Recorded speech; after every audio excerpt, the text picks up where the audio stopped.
Personnel and Animal Welfare to order. And note that all three members are present. Myself, Mr. Alarcon, Mr. Zine.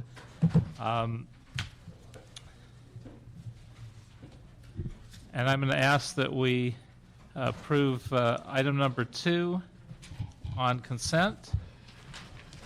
And without objection. I got some questions on 2. You have questions on 2? Okay, we will hold that on then.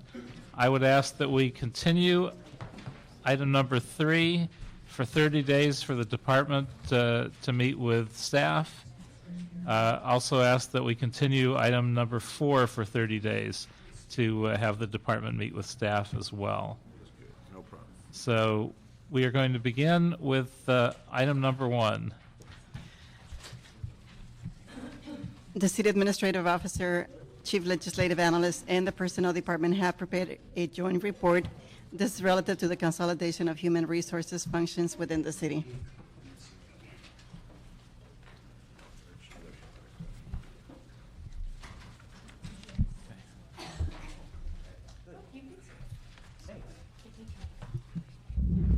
Good afternoon. Good afternoon. Good afternoon. And welcome. Thank you. Margaret. Councilman. If you'd like to give us a presentation on this proposal. Yes, I would. Thank you very much, council members. Yeah. Just to give you a little background, because this has been something that's been around for quite some time. The adopted budget instructions in 09-10 directed the Personnel Department to develop a strategy and plan of action for the consolidation of HR functions. The adopted budget in 10-11 instructed the Personnel Department to reorganize the city's HR function in a manner that improves responsiveness and effectiveness and generates cost savings. In 2011, a motion was made by Councilmember Labange and seconded by Councilmember Hahn, instructing the Personnel Department to report on opportunities for consolidating the city's HR function. Toward that goal, the Personnel Department hired an independent contractor, Equiterra, which is actually now a part of KPMG. They provided an overview and a series of recommendations. The contractor found the key findings of centralization would balance HR staff, skill levels, and service levels across the city. It would reduce duplication of effort and costs. It would decrease error rates. It would reduce liability, implement best practices across the city, develop HR staff in a comprehensive way to enhance their own career growth, optimize HR processes, and increase the use of data to drive decision-making and to measure efficiency. Other agencies that have centralized their HR functions are the City of New York, the City of San Diego, City of Phoenix, State of California, that's currently a proposal, State of Michigan, State of Pennsylvania, and the State of Utah. In just about every HR function, it intersects with the Personnel Department. While we do have staff in operating departments, in order for them to accomplish what it is that they're doing, they need to intersect either with staff of the Personnel Department or the Civil Service Commission. Included in that are classification issues, EEO issues, including investigations and assisting in accommodating disabled employees. Personnel Department provides civil service exams, and operating departments then actually make the selections. Discipline is also something that involves the Personnel Department as well as the operating department. We have employee relations, we have safety. Personnel Department maintains the contracts for workplace violence. Hello. And the Personnel Department singularly manages benefits as well as medical services. Just to remind everyone that the city charter is the document that defines what the authority is under department heads, and that would be Charter Section 509B, which states the department head shall appoint, discharge, suspend, or transfer the employee of the department or the bureau. I bring that up because the last time we attended council, some of the people who were not in agreement with the plan suggested that I, in my capacity as general manager of the personnel department, would have the ability to usurp the authority of the bureau and department heads, and the city charter clearly does not allow that. Since 2009 to the present, the personnel department staff has been decreased by 24%. The operational HR staff has been decreased by 23%. Since 2009, $2.7 million has been deleted from the city budget to provide HR services. Our approach to the consolidation was to phase it in. Currently, one of the things that we had to consider is we have a number of departments that have absolutely no HR staff, and then we have departments that have HR staff. So our plan was that in phase one, we had to mix the departments that had no staff with the departments that do have staff so that we could provide the services across the board. Phase one, if approved by the council, would occur this fiscal year. The second phase would be July of 2012 with a third phase, as it were, that should take place January 1st of 2013. We have organized the services into service centers, where each of those service centers will provide the HR staff for a variety of departments. So as you can see, Service Center 1 is all of Public Works, including Animal Services. Service Center 2 has Transportation, Personnel, ITA, Planning, Cultural Affairs, along with CDD, Disability, Aging, and Finance. General services would include El Pueblo, Emergency Management, Neighborhood Empowerment, Convention Center, Housing, and Building and Safety. A transfer of function has to be approved by the mayor and council, and it transfers certain powers and authority from one department to another. Civil Service Rule 8.6 dictates that anyone who experiences a transfer of function remains in their original class group for layoff purposes.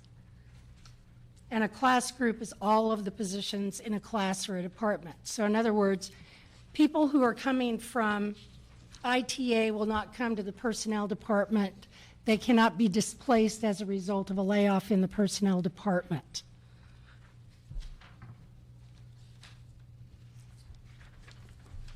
Phyllis, do you have any questions about layoff, or shall we just? Why don't we ask our questions once you've made your Okay. whole presentation? Okay.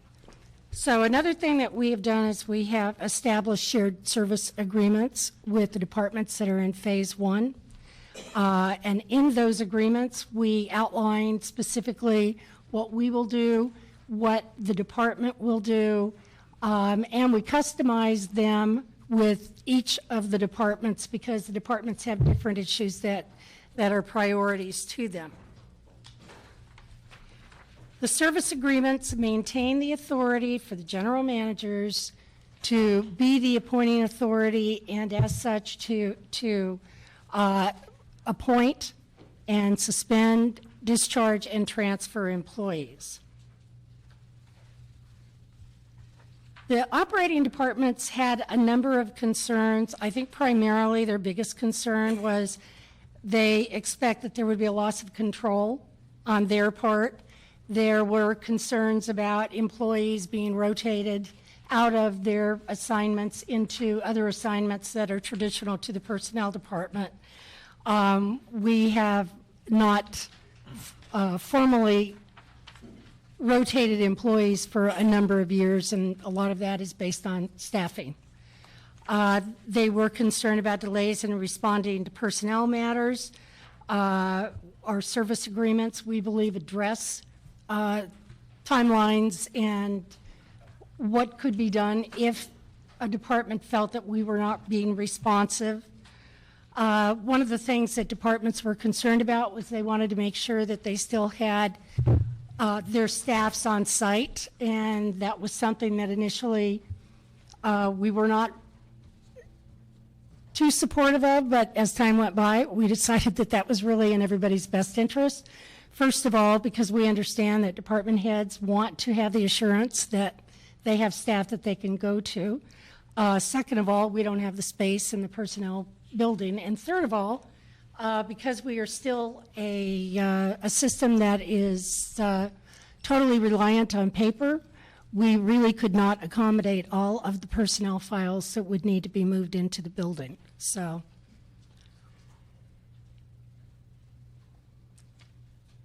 at the onset of phase one, the areas that we will be looking at is a best practices review. We want to look and see what the various departments are doing, and if one of the departments or all of the departments have very efficient processes, then we would want to stick with that or make changes. We need to eliminate redundancies. We know that we have them. We want to train the HR staff comprehensively. We want to collect and review metrics from each of the service centers, and we really want to convert from a paperless personnel record system into electronic data systems. The long-term advantages for all the participating departments is consistent delivery of HR services, more robust HR risk management, improved HR staff allocation. We want to enhance organizational development, performance management, and strategic workforce planning. The long-term advantages for large departments is a greater access to HR specialized skills and knowledge, the ability to consult with experts, including our organizational psychologists, a better coordinated effort to benefit from citywide best practices, and greater opportunity for mentoring, development of HR expertise for staff at all levels. In summary, the city can no longer afford to support various human resource programs as inconsistently as it is done and is currently doing.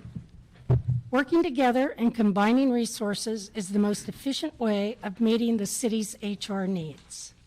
How can one city fund essential positions in one department but not another? This consolidation will create a synergy among the staff and enable it to achieve collaboration. I believe centralization will allow us to create a challenging and exciting work environment for our HR employees. It will also allow the same employees the opportunity to develop an even greater amount of expertise in the HR profession. Thank you. Would you like to add to that? Certainly. Miguel Santana, CEO. I apologize for being late. I strongly support the Personnel Department's recommendation on this consolidation. Irregardless of the size of our budget or whether we're in a good financial health or not, HR is a central part of what the city does, and it's a central part of any organization.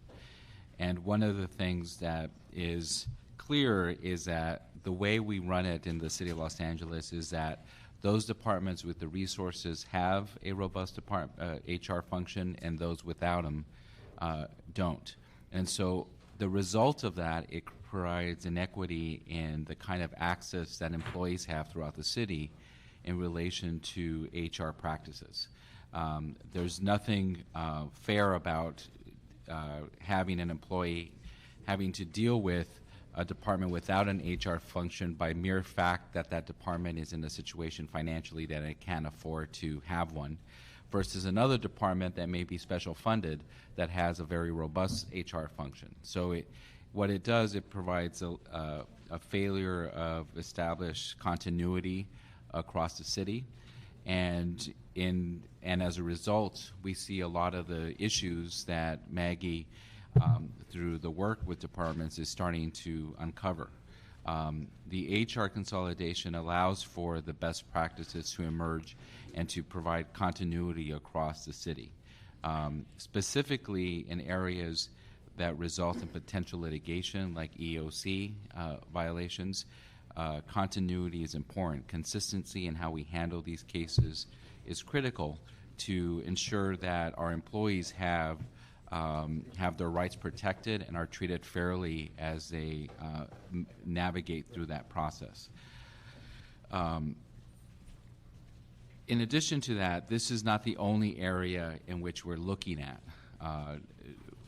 Your council has adopted a program within the Controller's Office to allow for accountants to be consolidated, primarily retired employees, and departments could go in and actually request for that service based on the huge demand that there is in that function. This is within the same sort of general context in that we're trying to build that level of continuity throughout the system in some very core functions.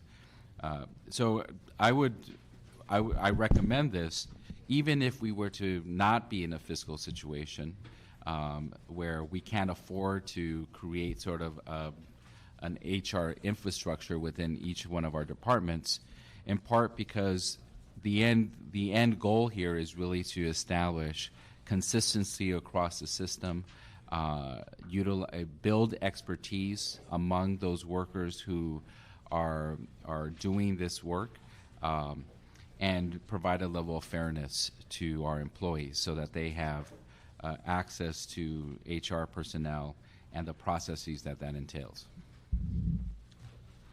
Thank you. Let's see, I wonder if Maggie, if you could walk us through in a little more detail the long-term advantages for the departments. It's page 19 in our presentation. How do we achieve these goals that are listed there by engaging in this process? Well, I think, first of all, one thing that the Personnel Department offers that no other department has is an infrastructure of HR professionals all the way up to general manager. And most HR functions within a department, senior personnel analyst may be the highest level person. It may be a personnel analyst, which is great, but the problem of it is they're not necessarily able to get the kind of training that you would need when you're providing HR services. And much of what we do has some involvement or relation to the law. And when people don't know, for example, how to go through an interactive process when you're trying to accommodate a disabled worker, that can incur tremendous liability, and I think we have seen that over the years. So again, this is not a criticism of those individuals. It's just a question of when you work in a department where the core function is human resources, you're going to get a greater amount of training, you're going to get more exposure, you're going to develop a synergy, and there will be an economy of scale. A more robust risk management, I think, is something that, again, is achieved when you are in a department that's primary goal is to deliver HR services.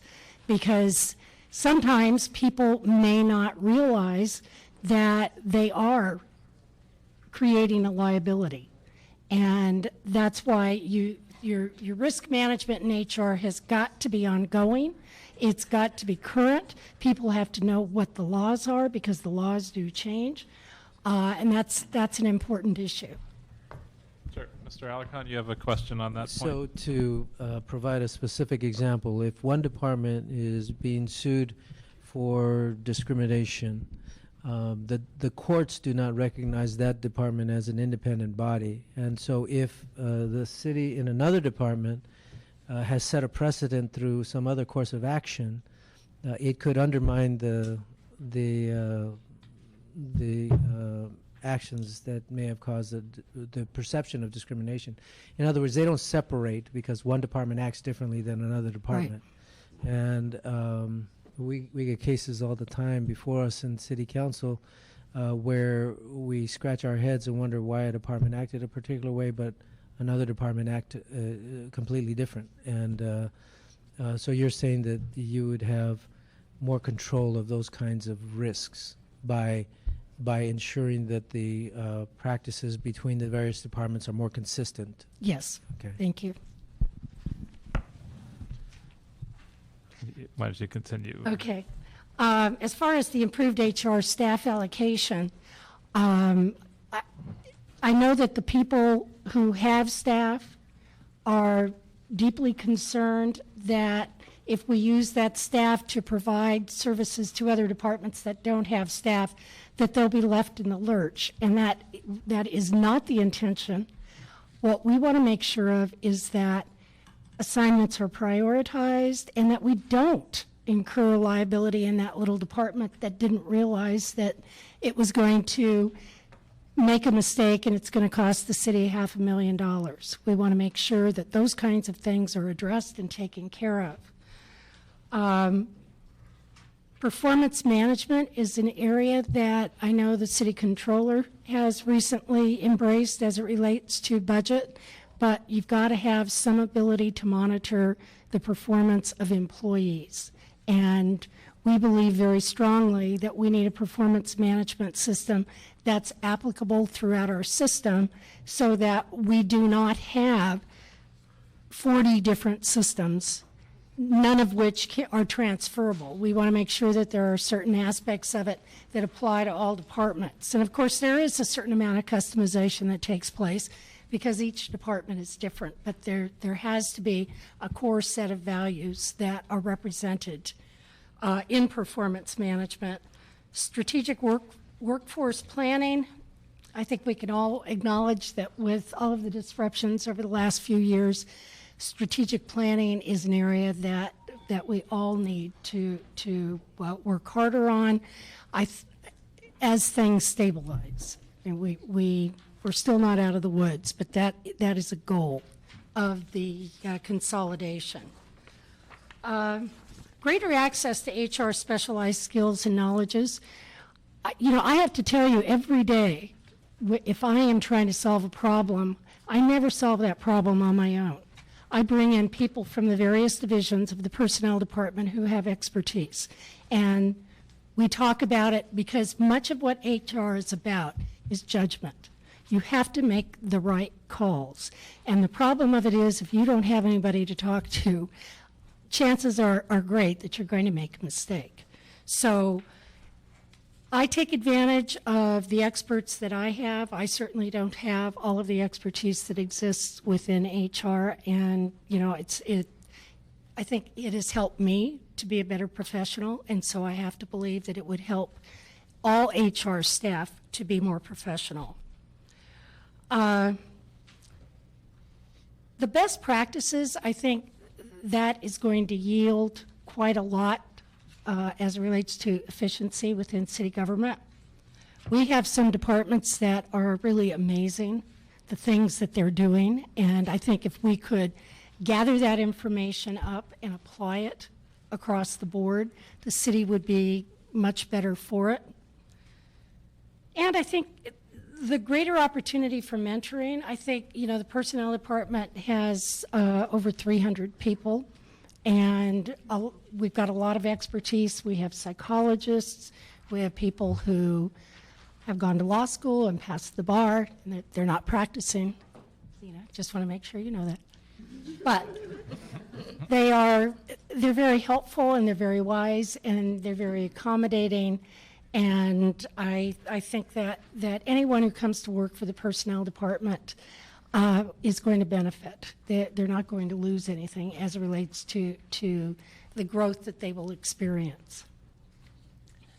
Well, people had a lot of concerns as this came up, but probably the one that I heard the most is what happens if personnel and the department sort of butt heads? Are there going to be a lot of cases where the personnel department wants to take one approach and the department takes another approach, and we have a lot of conflict? How do we avoid that? How are we looking at that in this process? Well, one of the things we're planning on doing is, for example, Public Works, moving all of the HR staff to the Public Works building and having them work together, not in separate bureaus, but having them work together. I think that keeping the HR staffs on site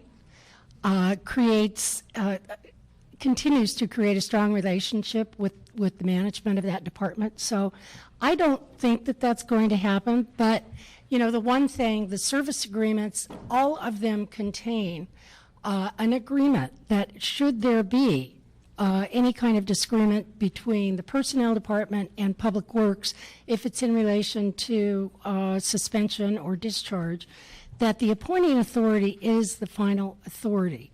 Now, if we thought that an appointing authority was making a big mistake, we would make every effort to explain that and to give examples of why it is a mistake.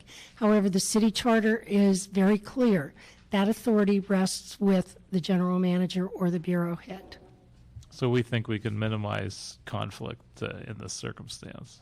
Oh, I think so. The personnel department has always been the rule keeper, and we don't always see eye to eye with operating departments, but we try to convince people as to why it is that we believe that we're right. We don't want to be officious or dictatorial when it comes to the interpretation of rules. But we're pretty thorough about it, and we have, lots and lots of experience, and we have a good relationship with the city attorney to verify and check. And so I can see why someone would think it is going to be a problem. I don't believe it would be, but I have to confess, I spent 25 years in an operating department, and I know how those things work, but most of the people in the personnel department are sympathetic to the issues that operating department employees experience. I think to add to that, it's important to be clear that the personnel department will be providing the service, but ultimately the client is the department. And so, as Maggie indicated, the client makes the final call and is ultimately accountable for that decision. So if that decision results in a lawsuit that then comes before your council, it is the department that has to explain why that decision was made. Thanks. Any other questions or comments? Mr. Zion? Thank you. A couple. The hours, wages, working conditions, part of the unions and the responsibilities, does this fall under the hours, wages, working conditions with employee representative units for negotiations? If they currently sit at the bargaining table, then they would continue to do that. I understand that, but we're changing the hours, wages, working conditions. If we're changing those, that's a situation has to go before I think that's the city attorney discussion. Well, Hours, working conditions, part of what the MOU is responsible for the employees within the representative bodies. Anytime we're dealing with their hours, wages, working conditions, that's a discussion has to take place at the table. Has that been done, or is that considered to be done? Well, first of all, I think most of the employees involved are non-represented. So are you referring to the employees that... Well, where it would apply, if they're part of a bargaining unit. You're talking about the staff that's in operating departments that may be assigned to personnel department after the consolidation? Right. Yes. So, I mean, there's new negotiations that need to take place with the representative bodies. I'm asking if that has been considered or been done as part of this discussion. Well, where it may be applicable for the represented employees, because the bulk of the senior personnel analysts are all non-represented. Okay. So that's not an issue with that classification. But for other classifications that may be involved, with the functional transfer, it would usually be meeting and conferring on any impacts stemming from that functional transfer. It's a little bit different. Well, is any of And that? we're not changing hours and Working- conditions of So employment. everything would remain the same, they'd just Yes. be at a different venue? Yes. Okay, so I just wanted to make sure that we're complying with the direction that we Right, have to have. with any functional transfer, if a bargaining unit requested to meet and confer over any possible impacts that they perceive as impacts, then we would sit down and meet and confer with them on those issues. And it'd be responsibility on both parties. Obviously, if we're changing it, then we would have the courtesy to extend that to them to negotiate, at least to discuss, To discuss. and not just say, here it is, folks. Yeah, on the impacts, exactly. okay. And we have been in contact with labor for the last 2 years to at least let them know that So there's no surprises. there should be no surprises. And consistency in the rules, this would add consistency in the rules when it Yes. comes to and I know from what Mr. Allocation said, when it comes to executive session, we're dealing with negotiations, dealing with settlements and the liability issues that come to play and the inconsistency in those within the Yes. different departments. This consistency would then prevail, so we wouldn't have this, one department has this, one department has that, and then millions of dollars are at stake because of something that was done that wasn't appropriate. This would bring a consistency to the whole arena. And then the departments would still manage the operations of the department, but the personnel that would be involved in this aspect, human relations, the dealing with the human beings, that would then fall under the personnel. That's right. And that would be consistent rules for the folks. Well, I'm dealing with people. Human resources, we're talking about human beings, talking about This is people. the Paul Committee. We're not talking, I'm trying to show the human side of it. Sometimes it's difficult to do, but nevertheless, this brings it onto an arena where we have rules, regulations, procedures that would apply uniformly within the specific departments that are under this umbrella. That's correct. Ms. Z. Maybe I don't have to reiterate this, but the consistency is in how personnel applies the rules, their investigation procedures, et cetera. But we still have to recognize that the personnel department does not create the facts. So when you say, will there be consistency in terms of outcome of potential settlements or liabilities, there could still be variances in that if departments are engaging in activity that is inappropriate. Personnel will address it once it comes to their attention for processing or for due process, et cetera, but they're not going to be in the department with middle-level managers, et cetera, as things may be evolving that they then have to deal with and address. See, I'm hoping that with this new philosophy, we wouldn't have that problem, that we would have people on the same page, so we wouldn't have the indiscretions that create liability for us. That's what I would be hoping for. Well, that would be our goal. I would think that some of that would happen. I mean, you see so many cases at Budget Committee and the closed sessions, one after another. There's something we missed in personnel where if we had gotten the message out to every department in the same way, some of those cases would have been handled differently. So, Yeah, and that's my point, is that if we have this new environment, hopefully we could avoid some of this liability where some department is doing something that they shouldn't be doing because it'd be under a new umbrella. I would hope, and that would hopefully reduce that aspect of liability and those situations that create liability. I mean, each department has to do what they have to do, but when I look at the police department or the fire department or some of the other departments, they have rules. Doesn't matter where you work, and these are the rules, regulations, you follow them, and if not, there's consequences. It's relatively simple in those entities, but when you've got so many other different departments, I know the list is extensive, where you're looking at the phasing in, the departments that would phase in, and then as time progresses, we phase in more. And the bottom line is we're going to hopefully save some dollars, make it more efficient, more effective, and reduce the issues that come up that are a negative fashion. That's a capsule view. And I agree with you. Thank you. A very smart decision. Mr. Alcon? I said it was all about judgment. That's right. You're right, Maggie. Yeah, I support the notion of a centralized HR system in order to ensure the consistency of action from department to department. in relatively similar cases. But I wonder about the conflicts between the Civil Service Commission and the general manager of the department.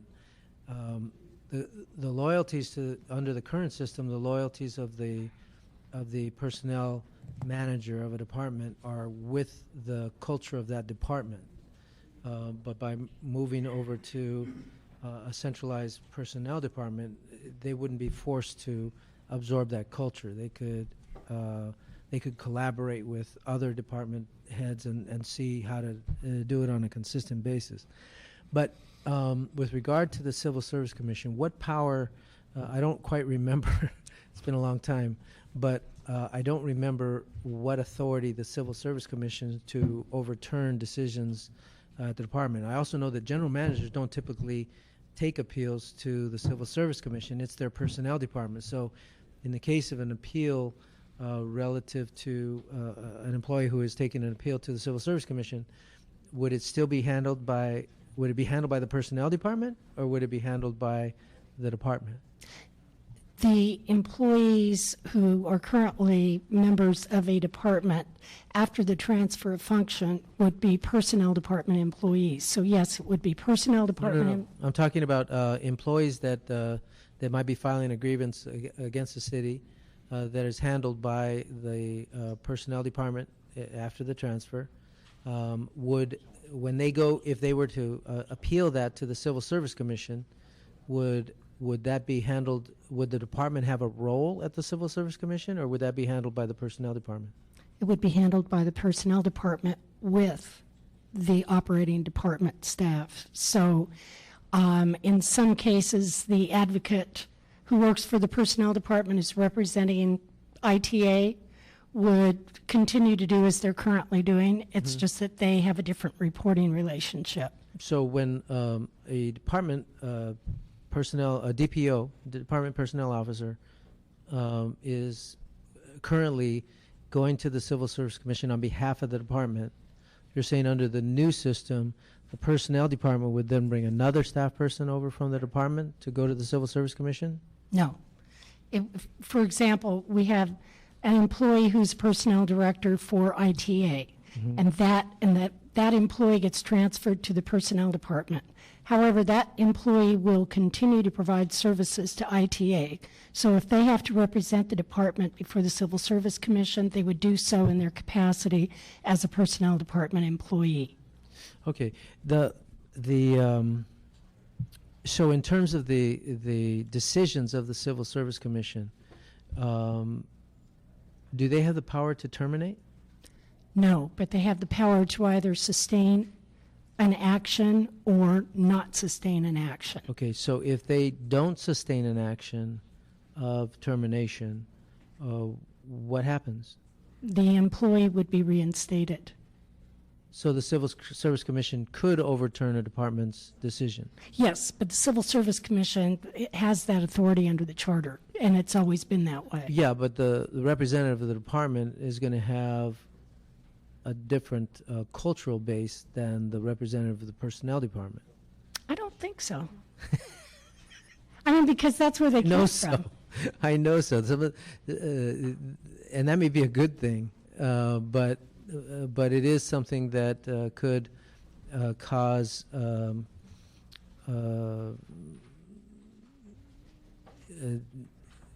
it could be a legal problem if we have a department head that disagrees with the findings of the Civil Service Commission.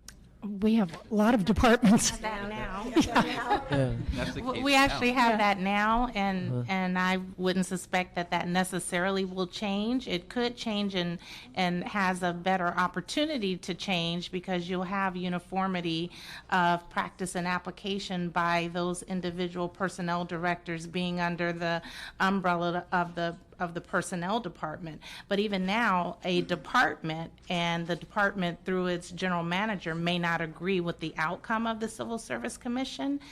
You have those situations now. Typically, a department, if they're listening before Civil Service Commission, CSC is giving cues to the department that they might overturn a decision, and then that's an opportunity for the department to negotiate. Well, I guess the point I'm trying to make is that when we move in this direction, there's going to be a cultural shift, and that initially we're going to run into these conflicts, but over the long term, we should develop more consistency. But it's going to take some time. It's not going to be easy. There's going to be some disparate general managers who don't appreciate some of the findings that may be different if they controlled their department personnel manager.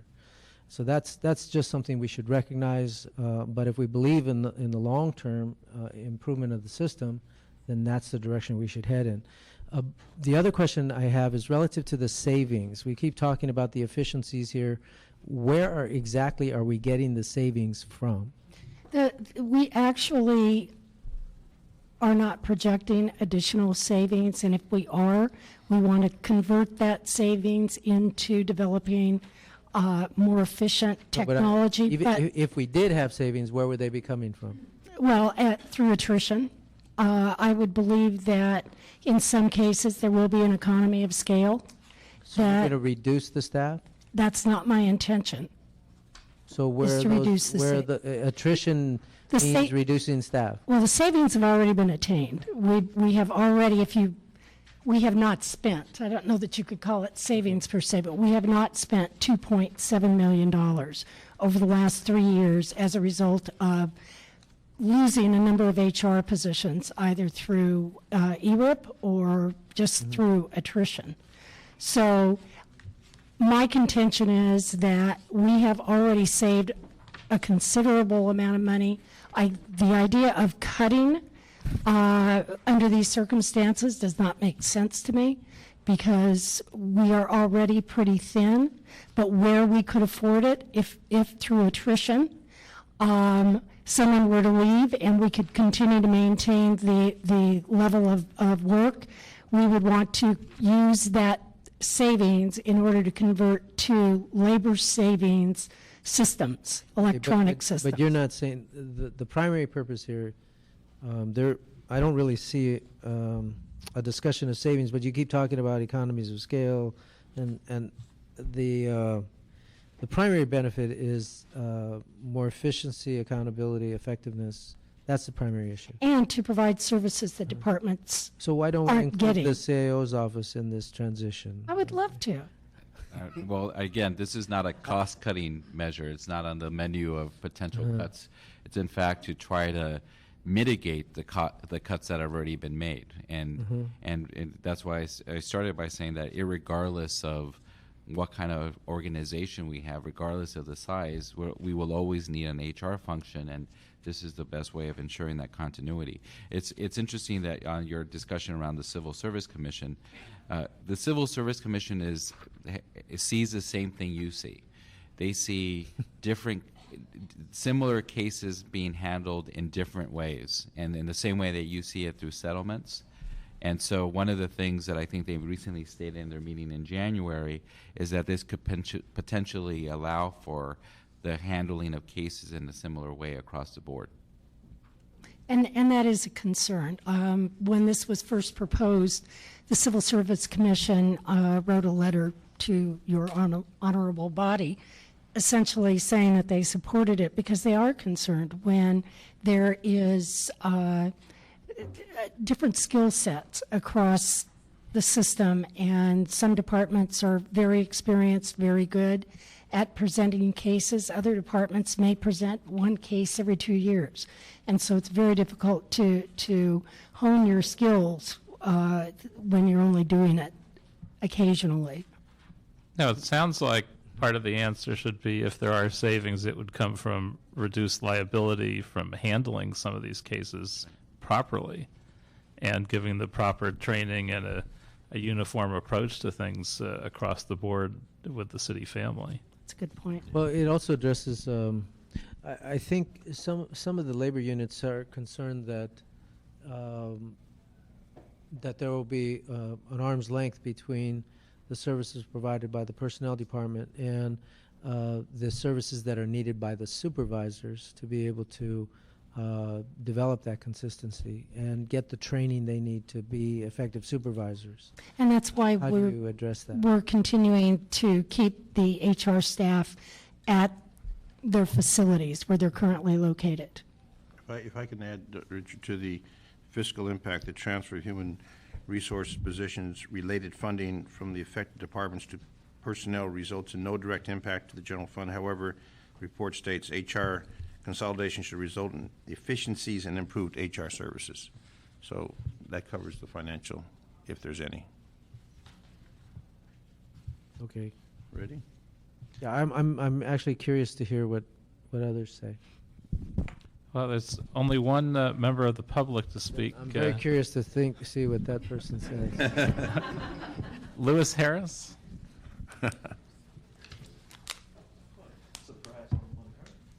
Lewis Harris from ASME. I'm one of the city union reps. I'm here to speak in favor of this consolidation. When we're advocating for the employees, I like to be able to look in a file and see the whole file. I like to be able to look in the file and see the person's record. And I like some consistency within the staffing so that when they're looking at an employee, that they are looking at the whole picture. And with the final decisions going back to the department, they will know the employee and be able to add input to that. So with no cuts and additional training, I'm in favor of it, and I speak for my coworkers. How many coworkers here? They're in meetings. So. Oh, okay. That's why they sit me down. All right. Thank you. Well, if there's no further... Oh, I'm filling it out now,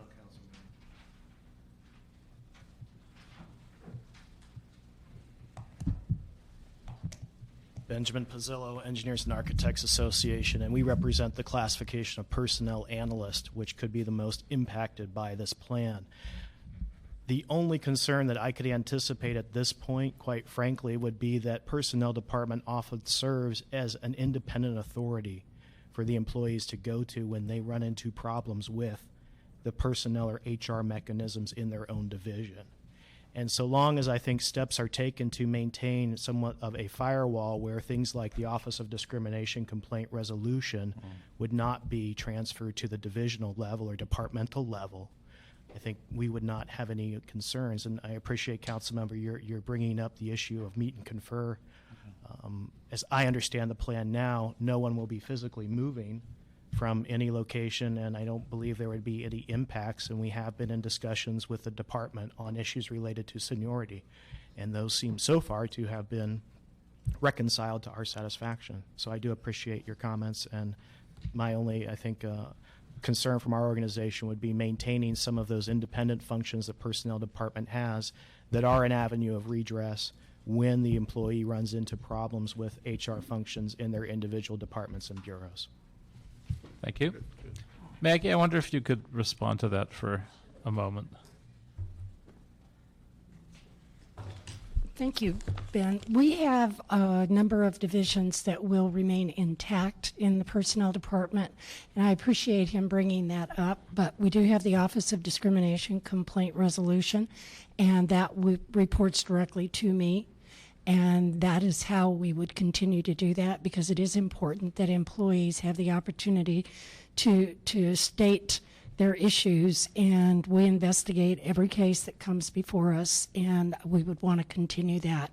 It's hard if you embed the neutral with a department, because I think that even if they are perfectly objective, it still, I think, causes people to doubt the outcome of the investigation.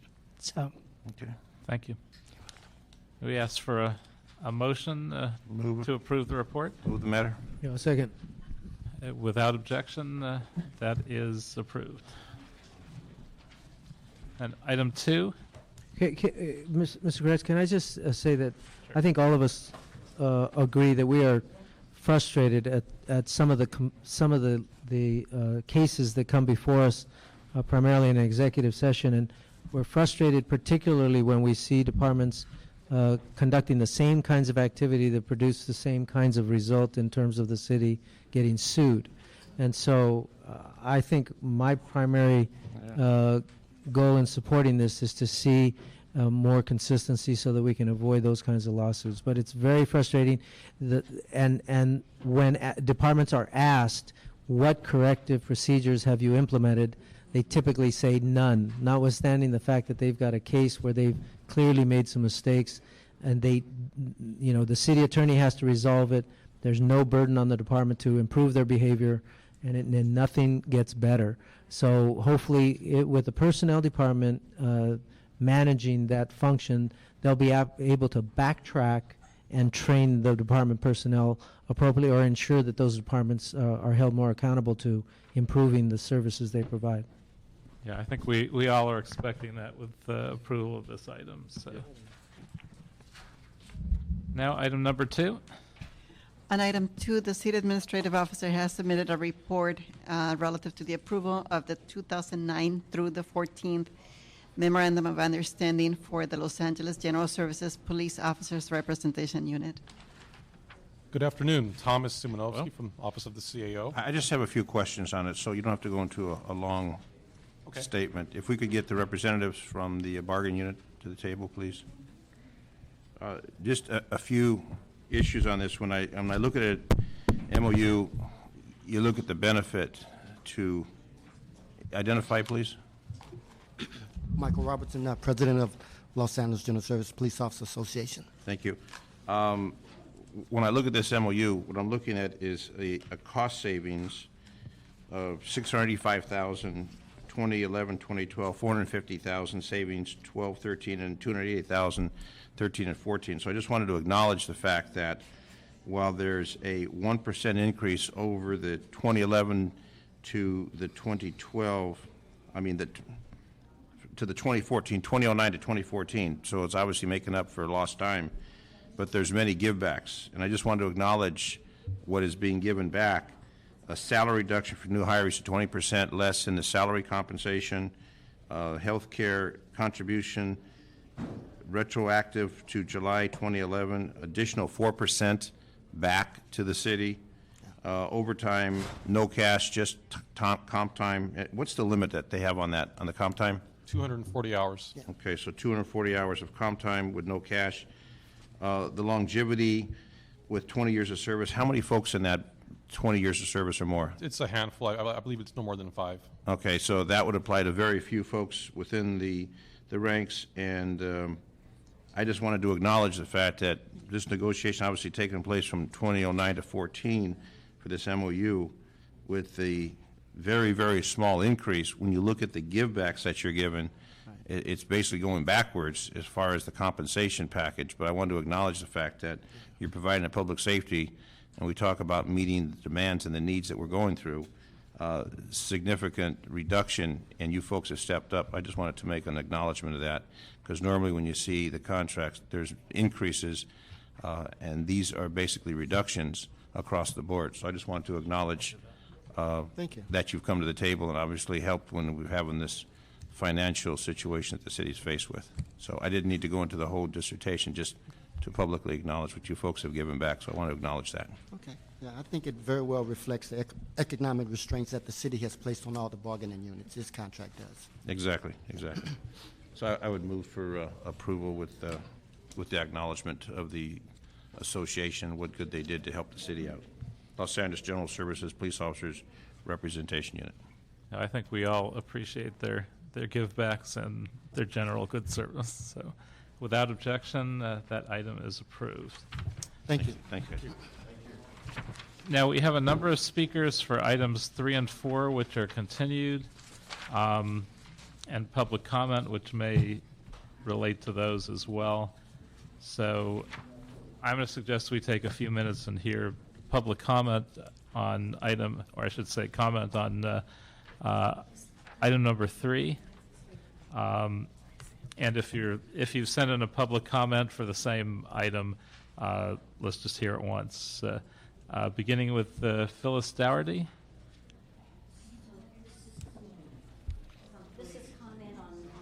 This is item number 3, which is not being heard, is being continued for 30 days. But if you'd like to speak on it. Does this mean waiving the right to speak on it when it comes up again? No. All right. Okay. Number 3 is on the capping of the limits for spay-neuter, right? We have a department now where spay-neuters are down, euthanasia is up, impounds are up, because there has not been an emphasis on spay-neuter. There has not been enforcement of the spay-neuter law. This is not the time to cap the amount that we will spend to try to take care of that problem that is growing.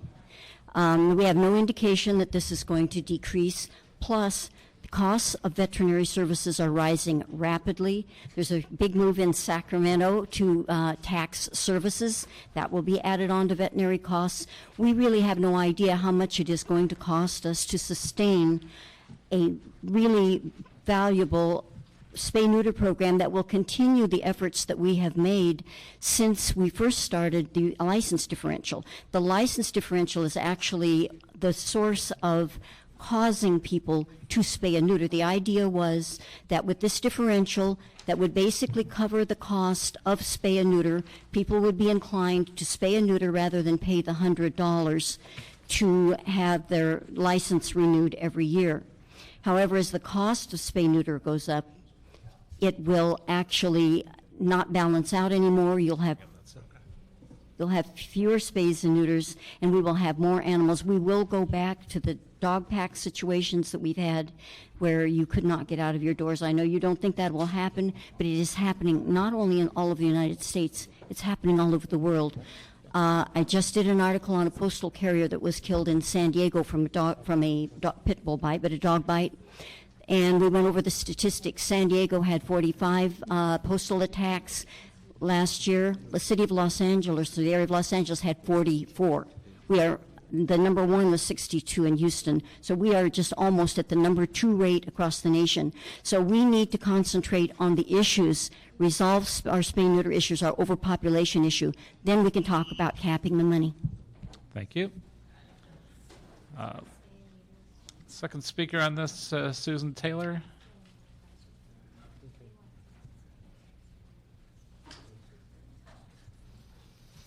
Hi, I'm the executive director of an organization called Actors and Others for Animals, and we are 41 years old. And for 41 years, we have been doing spay-neuter, and our phones are still ringing off the hook.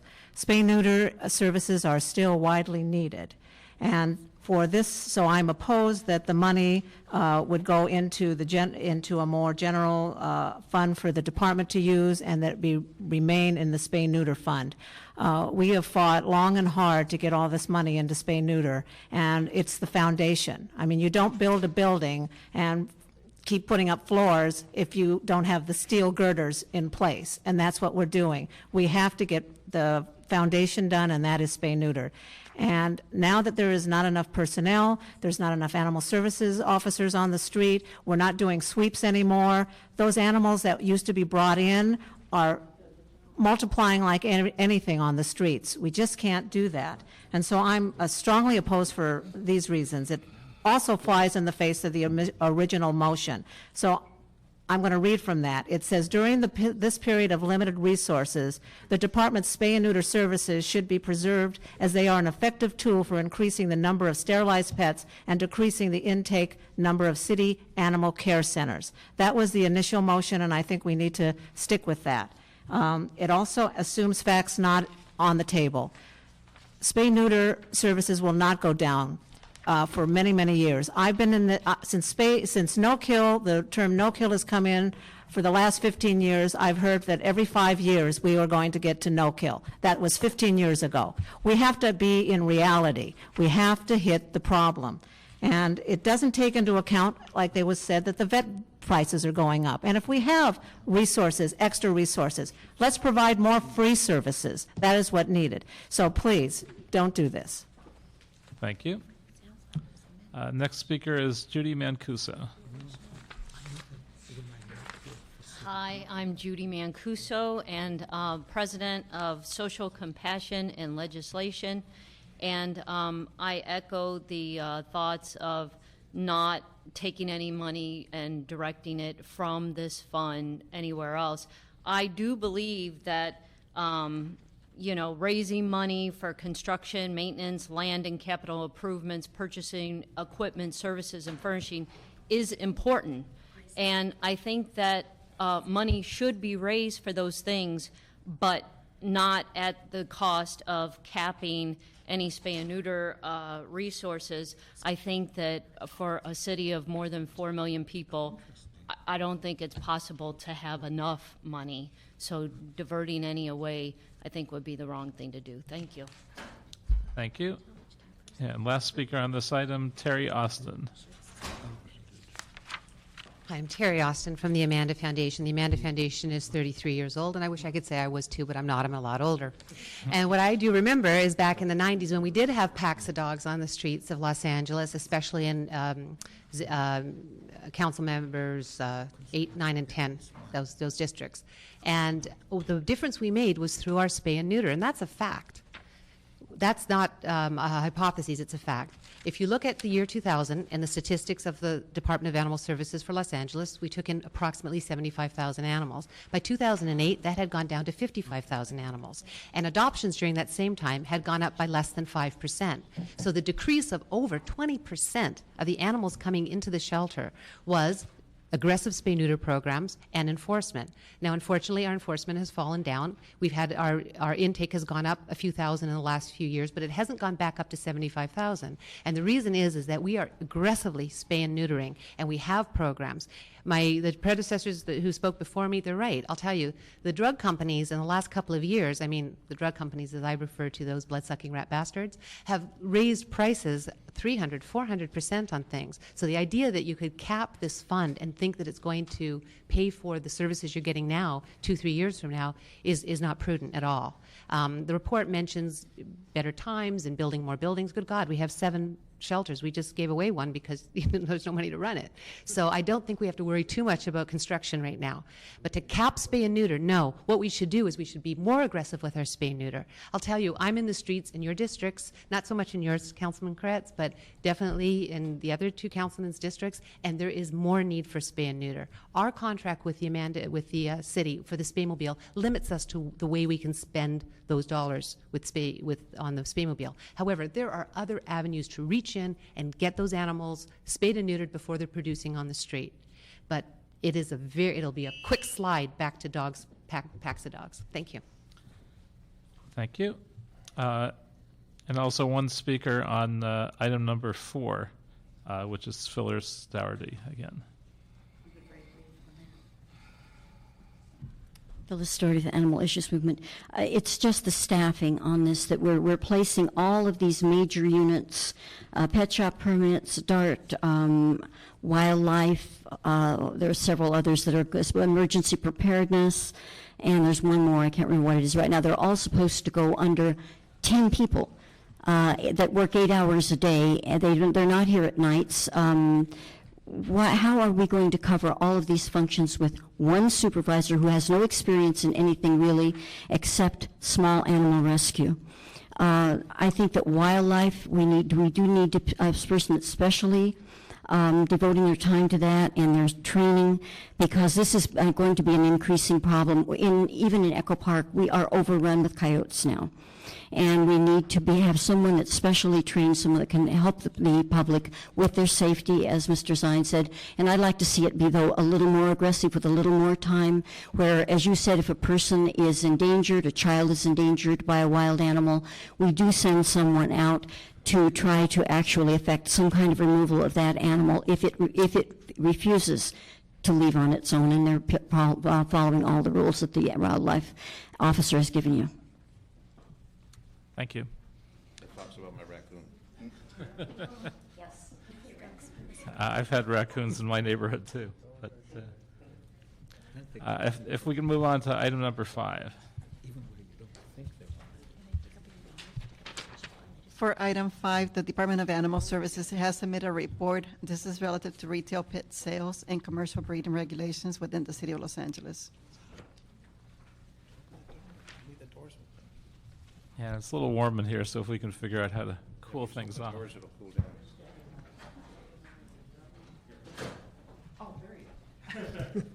And I'd like to say a couple things to start relative to this item on pet sales and commercial breeding regulations in the city.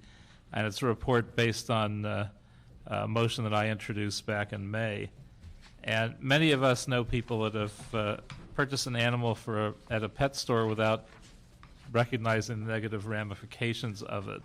I did this many years ago before I knew better. 25 years ago, I purchased a dog from a pet store that came from a puppy mill.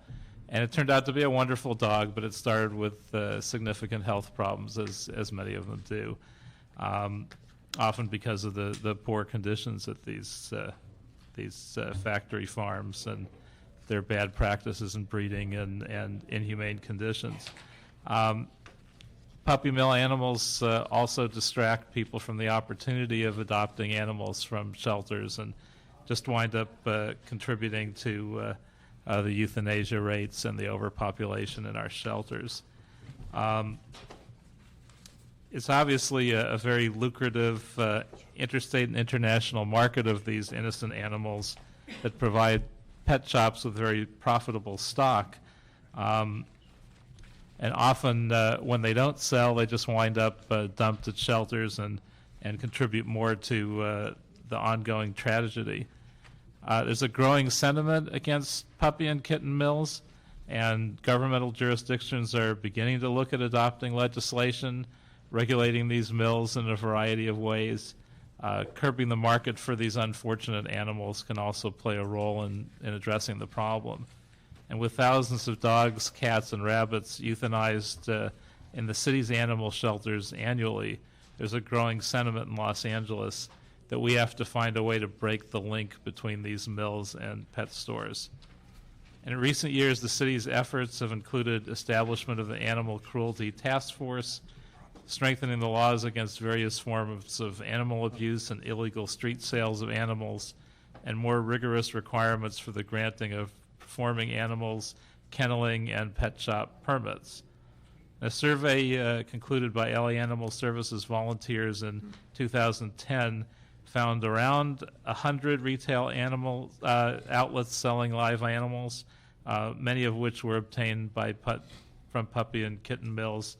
I believe that number is now down to around a couple dozen, which is at least a good step in the right direction.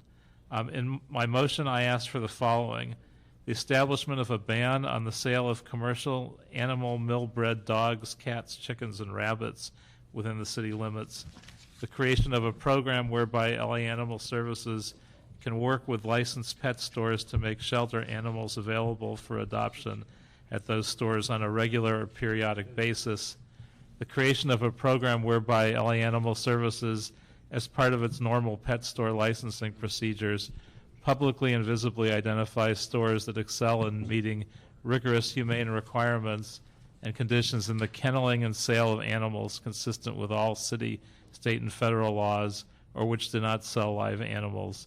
And number 4, the prohibition of the establishment or operation of puppy, kitten, and rabbit mills within the city of LA. And so, having said that, Brenda, if you'd like to make a presentation. Brenda Barnett, General Manager, Animal Services. I think you pretty much covered it. This is exactly what we tried to do. The only thing that we did leave out are the chickens because of their agricultural rather than pet. We do have rabbits in our shelters as pets, so we left the rabbits in, but we did leave the chickens out because we don't really have very many of those as pets. We tried to incorporate all of the things that were suggested. I think on page 3, under live animal sales, there is a clause in there that has given some of my friends in the audience pause, which is that it says that local breeders who meet the standards can sell to puppy stores. I frankly don't know any breeders who would ever sell to a puppy store, and I have no objection to striking that. I was going to suggest the same thing. Yeah. So, but, I think we're ready to go with this. I think we can definitely supply from the shelters. We can supply the pet stores with dogs, cats, rabbits. Certainly there are times of the year that we have more than other times, but I believe we can meet the demand, and I think this is a big step in moving us toward having a no-kill Los Angeles.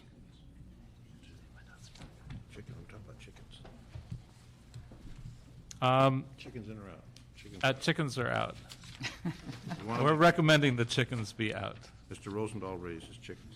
We do know a couple people that have chickens as pets. Well, But we're not certainly the typical. The department loves chickens. Actually, recently when we started, we from time to time have to go in and do busts because of cockfighting, and we have started saving the hens, which is a new step for us. So we're definitely not anti-chicken. We're definitely pro-life.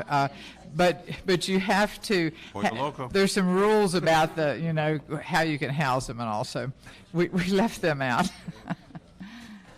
Brenda, I wonder if you could start by explaining how puppy mill and pet store sales impact our euthanasia rates and shelters, and what those rates are currently and what we're struggling with. Right. Well, we're struggling with more animals coming in than have ever been coming in before. And even though we're doing more adoptions, we're doing a lot more adoptions. There are more coming in than are going out, even at that. So our live save rate is still not where it's still going in the wrong direction.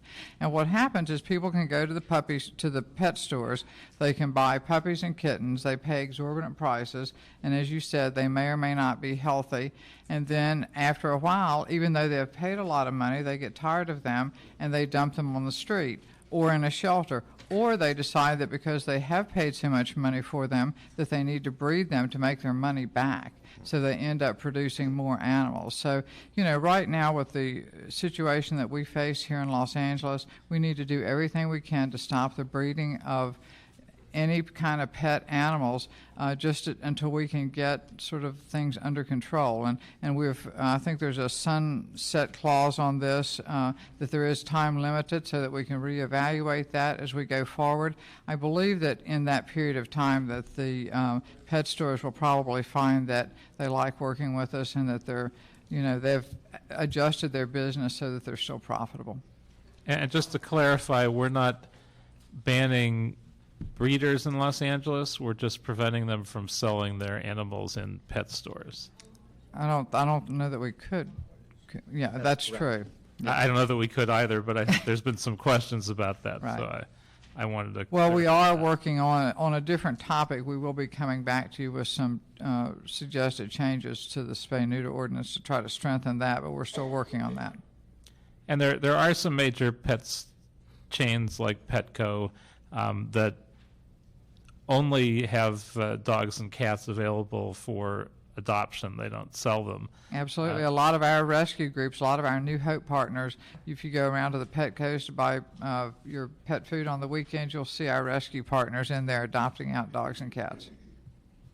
And I know the county's had great success with its restaurant grading system. Will we look at something like that as part of this process? That's right. That once this is passed and goes to City Council, then we will come up with a system, and it will be very much similar to that. We have standards now for when we inspect kennels. The amount of space per animal, and whether someone's there all the time. There's a lot of different things that we look at, and we'll have something similar for these pet stores. And are there many other municipalities with shelter systems similar to ours that have implemented this, or are we on the cutting edge of it? Where do we stand compared to other places? I think in terms of municipalities, we're probably on the cutting edge, but there are people in the audience who have worked around the country and who could probably answer that better than me, such as Elizabeth Orrick. So when we have those folks all come up and speak, maybe a couple of you can speak to your experiences in other places that have moved in this direction, if any. Could I raise a question? Mr. Alarcon, you're next. Well, I certainly support the concept. The one concern that I would have is we can keep track of the pet stores that are operating with puppy mills support. But what troubles me are the breeding operations that occur illegally and are not on the radar because they're operating out of houses, and we don't seem to have the resources to get all of them under control. And my concern, and I'd like to know what the experience has been, is that if we target the retail operators who are using puppy mills, would we force them to go underground and support more residential breeding facilities that we can't control? Well, the residential breeding facilities tend to be a lot of communities where the animals aren't necessarily licensed. One of the things that's happening, we're getting a lot of citizens who actually give us addresses within the city. And I just got a list today from South LA of a list of addresses where they had gone and paid visits and where they had given people citations either for having an illegal litter or for having an unlicensed or unaltered animal. So we're trying to work with the community so that if we can get a specific address in the city of Los Angeles, we will have an officer go out and check, and that's happening more and more. Okay. We do still do some of the roundups in some of the communities where we are hearing about large groups of animals. Our control officers do go out and do that. So we're trying to round them up, but it is definitely a process. I don't know that one feeds into or changes the other, frankly. I'd like to hear from the community as to whether or not targeting retail outlets could have an effect of forcing them underground. And I've seen some of these in my district and in other districts actually, and they're very hard to control. Even when you send an officer out, they clean them up, they move the animals to some other location for a couple of days, and then they move them right back. And they're very hard to control. Whereas a retail establishment, it's right there. We can certainly keep count of them, keep track of them, but these residential facilities, they move, and they're hard to cite, because even if we cite them, they'll clean it up temporarily and then they'll move it back. Well, the true puppy mills, that's part of their MO, is that they will just move from place to place to place. Well, I would be concerned that we could unintentionally increase the numbers of illegal puppy mills operating out of residential facilities and really not control the general issue. So it's a concern I have, and I'd really like to learn what other jurisdictions have done in this regard. Mr. Zine, you have questions as well? Looking at the language, prohibit sale of live dogs, cats, rabbits, and then it has the exception, will be provided to business that show proof of obtaining animals from shelters, humane societies, rescue organizations. So in other words, if they obtain that animal from a shelter, humane society, or registered rescue organization, they can then charge? The pet store can then charge? They can then sell that? They can sell the animal, correct. As long as they obtain it from a shelter or one of the other listed, then they could go ahead and sell the animal? Correct, absolutely. Okay, and when we look at the enforcement, how many folks do you have to do enforcement in the department? Well, right now we have 3 allocated permit officers. So 3 for a city of 4 million people? Right. Well, there How aren't. many complaints do we receive? Well, we actually have about 2 complaints that I'm aware of that we're working on now for establishments that are under investigation. So we don't have a large number of folks complaining? No. Well, maybe when they notice that we've changed it, maybe we'll receive more. And then violators could be subject to a misdemeanor. Could be. It said it should be a little stronger than could be. Can't we make it shall be? We should put some teeth into it, because could be versus shall be. I mean, a misdemeanor is basically a traffic ticket, or a traffic ticket's an infraction. So I know the jails are overcrowded and all that, but if we're going to do something, we should put some teeth to it, get some consequences. Once it's in the code that they must do these things, there's general language in the code that says that can be prosecuted as a misdemeanor. Ultimately, it would be at the discretion of the city attorney's office. But they would be cited and they would not be booked? It would just be a citation? Most of the time, it would be simply a citation. See, I just don't think there's enough teeth to it when you really look at it. If they're making if they're going to a shelter and they're obtaining these animals and then they're selling them, they're making a profit, and then we're going to basically not even slap them on the wrist. It seems if we're going to do something, we need to have some teeth to it.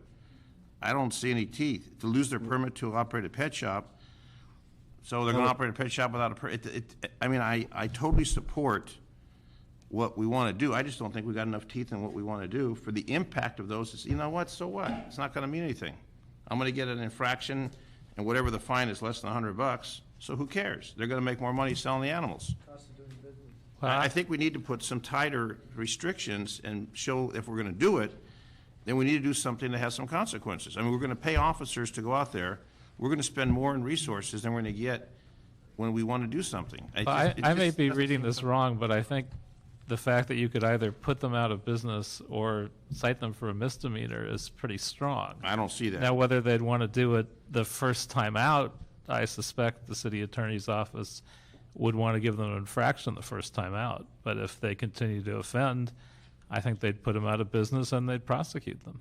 I just, unless I'm reading this wrong. I mean, well, you could be subject to a misdemeanor and could lose the permit instead of saying you shall lose. You know, if you've crossed the law, then you've got to have some serious consequences. I don't see this as having any serious consequences. So what? So they lose their business license. Big deal. They're going to operate anyway. I think there has to be. I totally support what you're doing. And coming from law enforcement, where I spent now 4 decades, there's got to be some teeth to it. I don't see the teeth in this, to be honest with you. You go to a shelter, you get the animals, and I went to the new shelter that Best Friends is operating. So someone goes up there, gets the cream of the crop, they're selling those animals, they're making a profit. It's just, I think what we're doing is dancing around, and we should really be impact, if we want to have some impact. I just don't see the impact. I'd like to say that I may or may not agree with you, but this is Paul's idea, and I think we ought to give it a chance. No, I support Paul's idea. I'm just saying the consequences, the punishment. But let's be mindful of that as we move forward. If it doesn't work, we'll strengthen it. So maybe we should have a 6-month review to say if we need to strengthen it. I second that motion. No, I'm fine with that. I'm fine with that. We'll do a friendly amendment, that we have a 6-month review to see what consequences, because they get slapped on the wrist and they go do it again. I just want to make sure if we're going to do something, we do it and make some impact. Right. For Shayla and all the other fine people here. Fair enough. I'll go for that one. All right, thank you. We have a number of speakers from the public as well. The first speaker, Elizabeth Orrick from Best Friends Animal Society. Happy to know we're making a profit. I thought we were actually losing money on that shelter deal. Thank you, council members, for the opportunity to speak. My name is Elizabeth Orrick. I'm the National Manager of Puppy Mill Initiatives for Best Friends Animal Society, and we wholeheartedly support this proposal. Puppy mills are in business to supply pet stores, and although they are regulated by the USDA, their minimal standards do not ensure a humane life for dogs. In fact, USDA inspection reports show that many of these breeders continue to sell puppies to LA pet stores even after multiple violations are found at their kennels. Public education has been effective, but until we take the initiative to limit the supply of animals being imported into LA from these mostly out-of-state puppy mills, there can be no hope of mitigating the pet overpopulation crisis resulting from all these sick pet shop puppies being dumped in the shelters. Pet stores that obtain their animals from these mills are not an asset to the community. In fact, they could be part of the solution rather than the problem, simply by either stopping pet sales altogether and focusing on other profitable components such as grooming, daycare, or pet supplies, or by changing to a business model that offers products, services, and space for animal rescue groups to adopt out animals in their stores. Best Friends has partnered with several of the stores that have transitioned from selling puppy mill dogs to offering rescued pets for adoption, and we have found this humane model to be both viable and embraced by the community. Therefore, this ordinance would not preclude pet stores from staying in business, but would in fact alleviate a significant burden on our city by increasing pet adoptions. So we thank Councilmember Koretz and the City of LA for taking a very reasonable and compassionate initiative to solving the puppy mill crisis in our community, and we support you in your efforts. Thank you. As long as I have you up. Sure. Do you want to tell us what you're aware of in terms of what other cities are doing? Are you just talking about California or nationally? Anywhere. What's a good example? 19 cities have passed this same ordinance. It varies a little bit, from city to city. Just in California, South Lake Tahoe, West Hollywood, Dana Point, Glendale, Irvine, Hermosa Beach. Just last week, Chula Vista. These are just cities in LA that have passed it, and we're going back to 2008 for South Lake Tahoe. So it's not really a new thing, but the momentum has definitely increased. And just last night, Huntington Beach approved a motion to draft an ordinance ordinance. Laguna Beach last week approved it. We're taking it, Burbank's bringing it up on their agenda Monday night. So there's still time for us to be a leader in this movement, but there is certainly a precedent. Any of them have any significant number of pet stores before they pass their ordinance? Well, LA would certainly be the first one with a significant number of pet stores, but a few of the cities have had several pet stores, and they basically put in a clause, as Brenda was saying, to either give time for those stores to finish out their leases and then decide what they want to do, whether they want to convert to an adoption model, or they'll just give them time, to a year or so to convert. And Mr. Chair, I have to run to another meeting, but I'd like to make a friendly amendment, and that is to have the department develop a certification seal program where we create a seal and let them put it on their windows. We are a county of 90 different jurisdictions. Is that in there? Yeah, that's part of the proposal. Oh, I didn't see it. He hasn't gotten there yet. Where is it? I didn't see it in there. Approval. No. Where?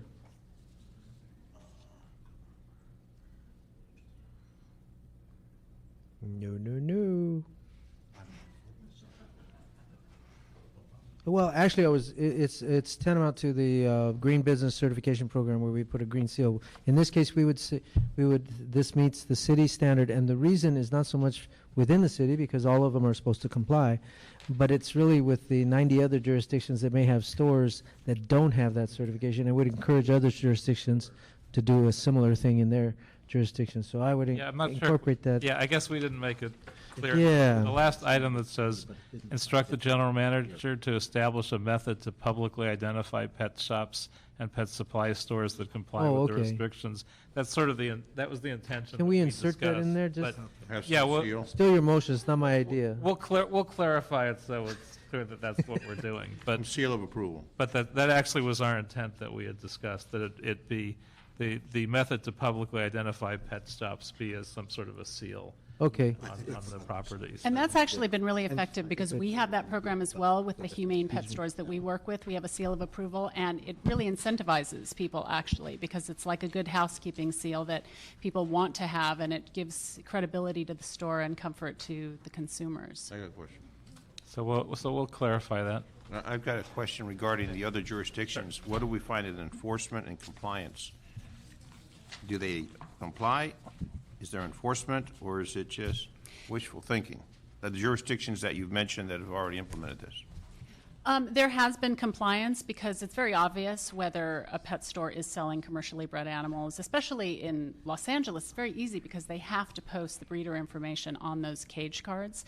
So if cage cards are showing breeders in Missouri, Kentucky, Nebraska, then you know that these are commercial facilities. No, but that the we work with those jurisdictions, puppy mills. the other cities that you mentioned, do we find that they're complying, the pet stores? Yes, they are complying. So the ordinance Yes. have enough impact? Oh, yeah, the ordinances are definitely having an impact. But what I was saying is just that we have a little bit more leverage in LA because we have this, this requirement that the pet stores post the origin of the dogs. So there's going to be, I think, a lot of voluntary compliance by virtue of the fact that the transparency is going to be there.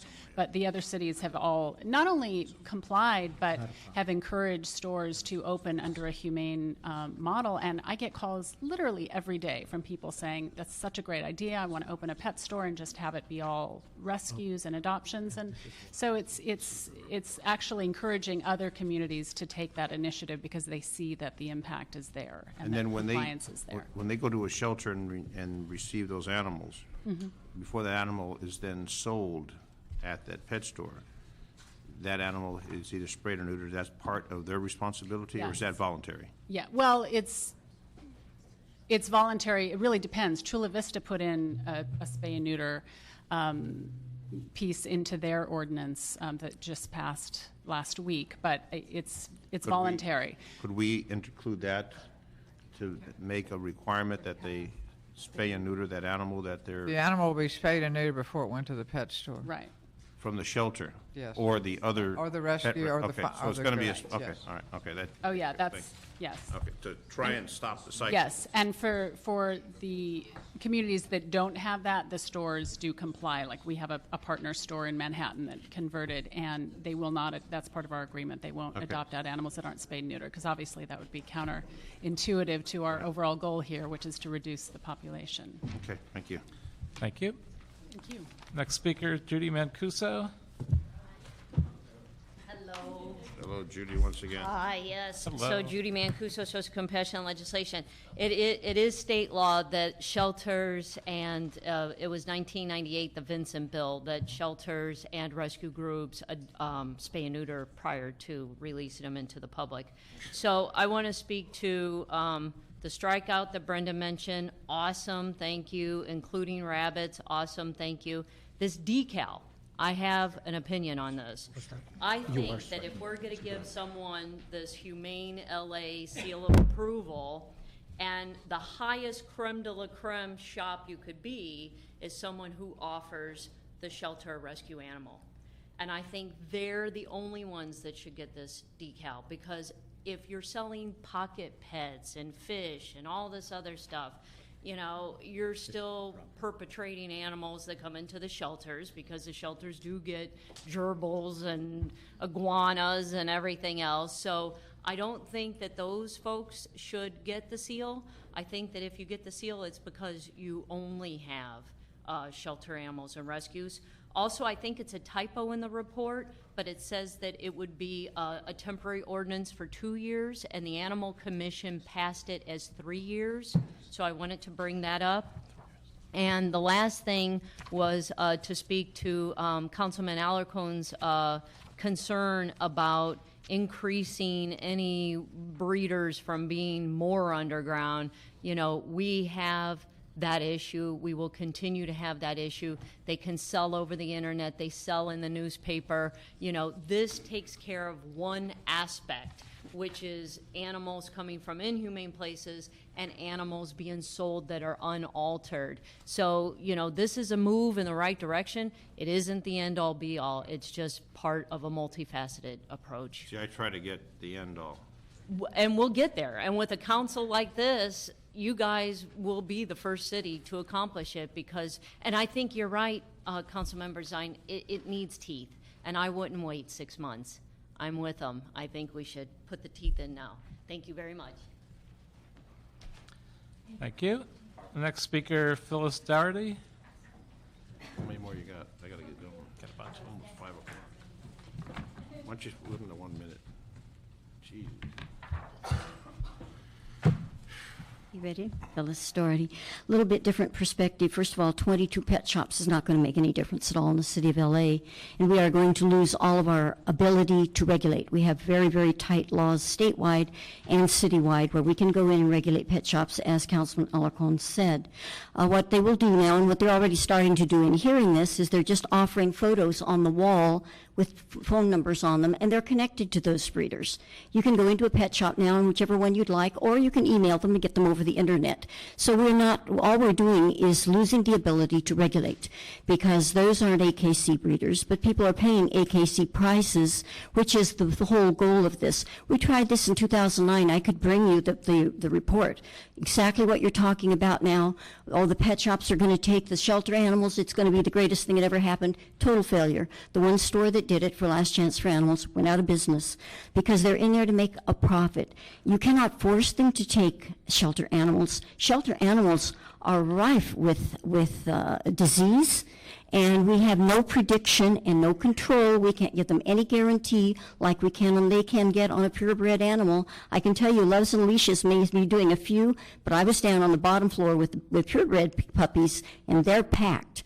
So we're not going to solve that in this way exactly. Plus, what else you're going to do is that a lot of these pet stores are going to stop handling animals, and we're not going to have any right to permit them at all.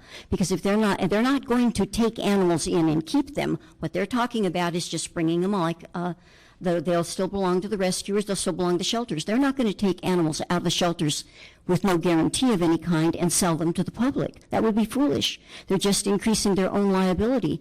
So then once they don't have animals, we have no right to go in and regulate them. That's all that gives us the right to go in and do anything. So there are a lot of aspects of this that you need to think about. And by the way, hens from gamecocks, Those are the ones that have the gameness.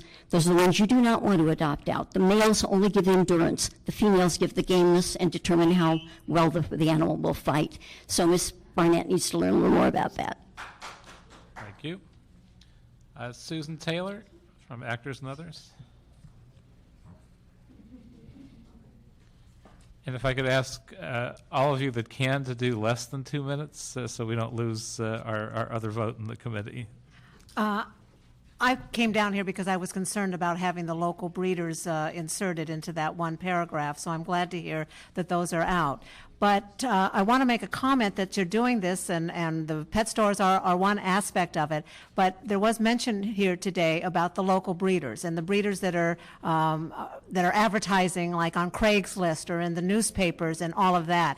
While you're looking at this, we need to look at that and really make some inroads on controlling that. And I just like to be a little. With Brenda's comment that they are going out and inspecting the people that there's complaints upon local breeders, Actors and Others for about 5 years was turning in breeders, turning them every month. We had about 50 every month that we would turn into the department, and there were people that we could turn them into.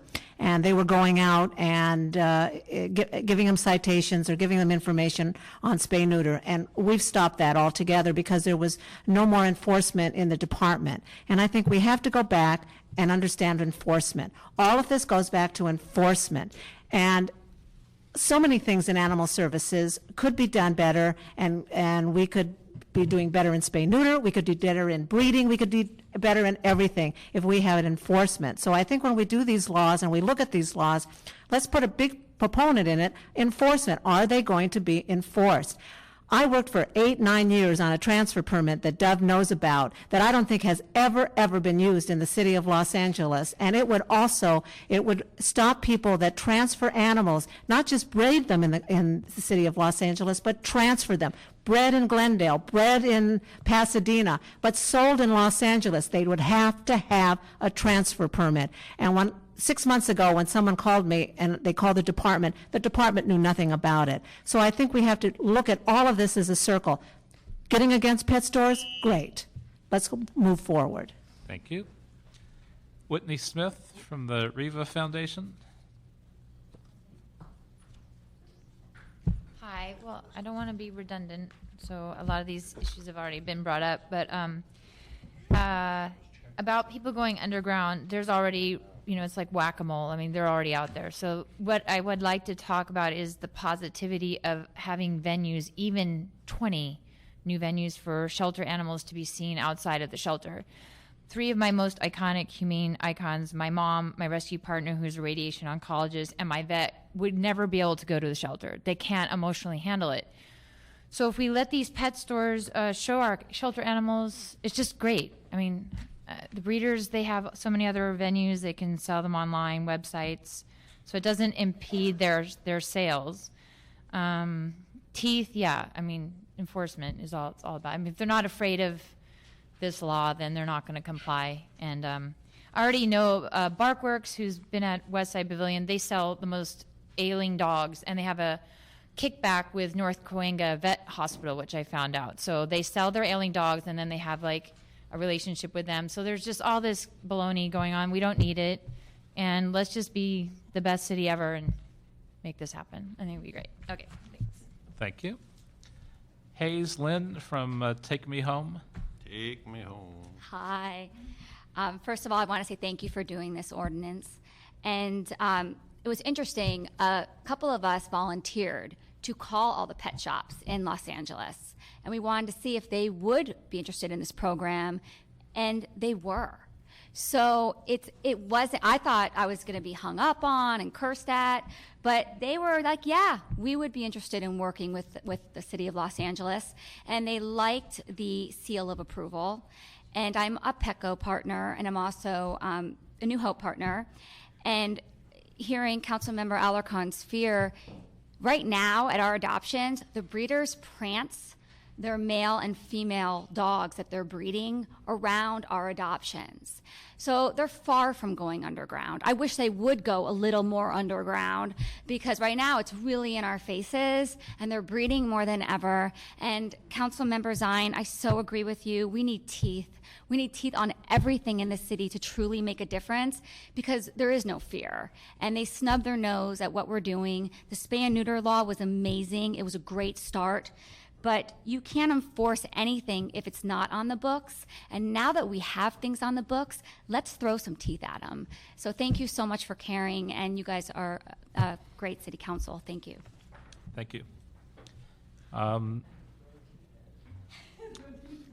I can't tell who this one is because they don't list their name. Their name is Puppy Mill Pet Shop Ordinance.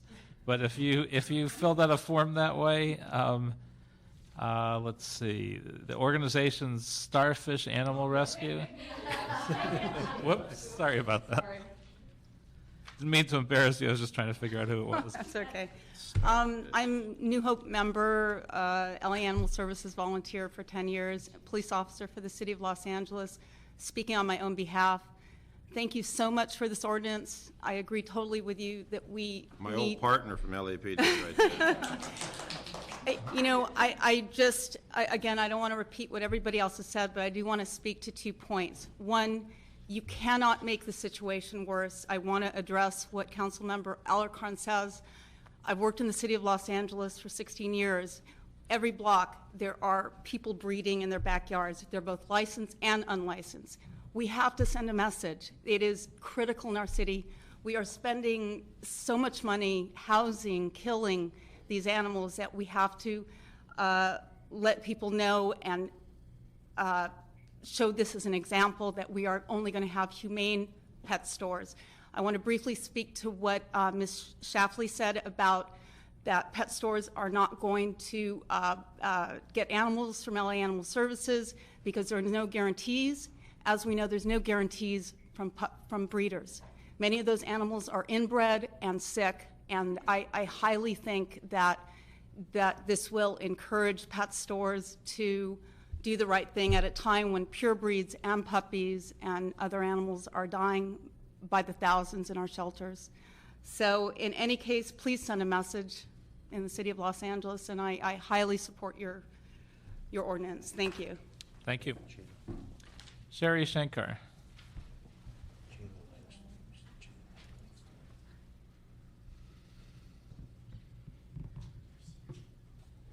Hi there, good afternoon. Obviously, I support this ordinance, and our laws and ordinances are a reflection of our values, and so I think that this ordinance will say loud and clear that Los Angeles says no to the culture of puppy mills and kitten mills. So that's it. Thank you. Thank you so much. Ed Buck.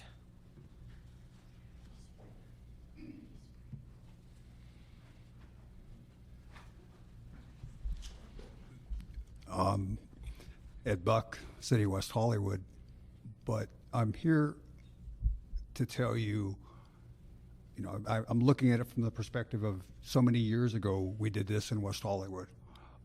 People talked about the sky falling and all the terrible things that were happening. But in fact, what we're doing is forward thinking, and we are setting a standard. We're not, don't think of this so much as a prohibition, but as the creation and promotion of a new business model that in fact is working, and it is working in a humane way. Further, it reduces the cost on the municipality because every animal that goes into a shelter is costing us taxpayers $500 at the get-go. So think of this as a positive message from government of creating a new business model and helping them cultivate it. Thank you. Last speaker is Terry Austin from the Amanda Foundation.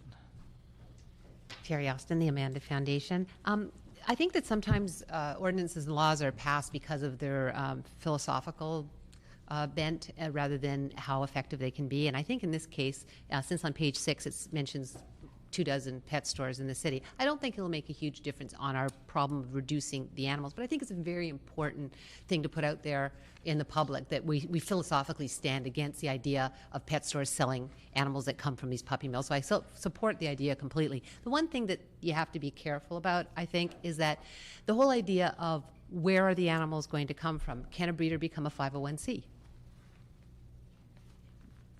I don't see why not. You know, can a 501c that just rescues Shih Tzus be slipping in Shih Tzu puppies into the pet stores? So there's kind of levels of this that I think everybody's very gung-ho to say, you know, to do this, but I think you have to be really careful about what you write here, because right now in the city of Los Angeles, we don't have any AKC dog shows. You know, they're in San Diego, they're in Santa Barbara. We don't have any here in the city of Los Angeles. What we do have here, and a rising number, an appalling number, is bully breeders having shows in Venice, in Watts, and they have shows where they have these animals that are worth thousands of dollars that they're encouraging the young folk to buy. And if you want to hit enforcement, you can go down Broadway from 50th to 80th and go 2 blocks in either way, and you can get a lot of stop breeding done. So I think that it's a good thing to do, and I think it's important. I think it sends a great message. But back to Councilman Zine about enforcement, we've got rules on the books. We've got breeders ordinance. We've got spay neuter ordinance. And if we could just get a little enforcement on what we've got, I think you'd see a bigger bang for your buck than we will with this. But I do support it. I think it's a great idea. I think it's a great philosophical idea. But it ain't where they're coming from, the thousands that are coming into our shelters. Okay, thank you. Thank you. And I have to say, everything is just a piece of the answer to the problem. Years ago, although it was without success, I tried to pass a law at the state level to require animals sold at pet shops to be spayed and neutered before they'd be released to their owners. And I mean, it's not a massive percentage of the animals that are sold at pet stores, but it's just one piece. And what Ed Vincent did his legislation requiring that the animal shelters come out spayed and neutered, that again was one piece and a significant one of the problem. So hopefully we deal with it a step at a time, and we deal with this step, and then hopefully we figure out a way to enforce breeding issues more aggressively as perhaps the next step. I'd like to read into the record a motion that I'd like to make on this. Number one, that we instruct the city attorney, with the assistance of the Animal Services Department, to draft an ordinance to prohibit live sales of dogs, cats, and rabbits in retail businesses, parentheses, pet shops, commencing 6 months from the effective date of the ordinance. Such ordinance to expire in 3 years from the implementation date. Exception would be provided to businesses that show proof of obtaining animals from shelters, humane societies, and registered rescue organizations. Violators could be subject to a misdemeanor and lose their permit to operate a pet shop. Number two, instruct the Department of Animal Services to A, monitor during the 3-year implementation time of the ordinance the relationship between implementation of this ordinance and patterns of impounding and euthanasia rates at city shelters, as well as the economic impact of the action on the affected businesses, including the impact on city revenues. And B, report back to the council no later than 90 days before the expiration of this ordinance to make recommendations on making the regulations permanent. Also, C, instruct the Animal Services Department General Manager to amend existing requirements for obtaining a permit to operate a pet-related retail business to include regulations pertaining to the restrictions in item number 1 above, and conduct annual inspections to ensure compliance. Number 2, instruct the general manager to establish a method to publicly identify pet shops and pet supply stores that comply with those restrictions or which do not engage in any live animal sales. And in addition to that formal ordinance, we'd ask that in 6 months we review the effectiveness of enforcement, that we look at what kind of seal we would use, whether we have, and I'd leave this to the department to figure out whether we have one seal only for businesses that completely have eliminated sale of live animals other than those from shelters, et cetera, or whether we have a secondary category for those that still sell fish and gerbils but have eliminated the sale of dogs, cats, and rabbits. And also that we'll ask the department back to discuss at a future time more aggressive practices to enforce against illegal breeding operations in the city of Los Angeles. So that would be my motion. And that's moved by Mr. Zine and passed without objection. And thank you all for being here on this issue. And I have public comment cards, but I think those were in duplication of item number 3, which we allowed people to speak to before public comment. So I'm going to make that assumption unless I'm incorrect. So in your case, you were speaking on something else, so I'll let you speak under public comment for 2 minutes. Phyllis Dougherty. Thank you, Mr. Kurtz. And this, particularly, I wanted to address this to you just in case I don't get here. And I will bring it up with Councilman Allen. Excuse me, if we could ask everybody to leave quietly so we can continue the business of the meeting. Thank you. I will bring this up with Councilman Alarcon since he's planning to go back to Sacramento. But if you will recall, just before the Vincent bill, we went in and made a very, very hard case to license breeders at the state level under the Department of Consumer Affairs because you have a public safety issue both in health and safety. Same as a mechanic with a car, a dog can get out and hurt someone, or, animals can hurt people. So you have a safety issue. You also have the health issue. This is a major business with thousands and thousands of breeders over the state. If there were a $250 license at the state level, even if, since we're talking about symbolic things, people may say we can't enforce it, but we can. It would be one more step toward getting it under control.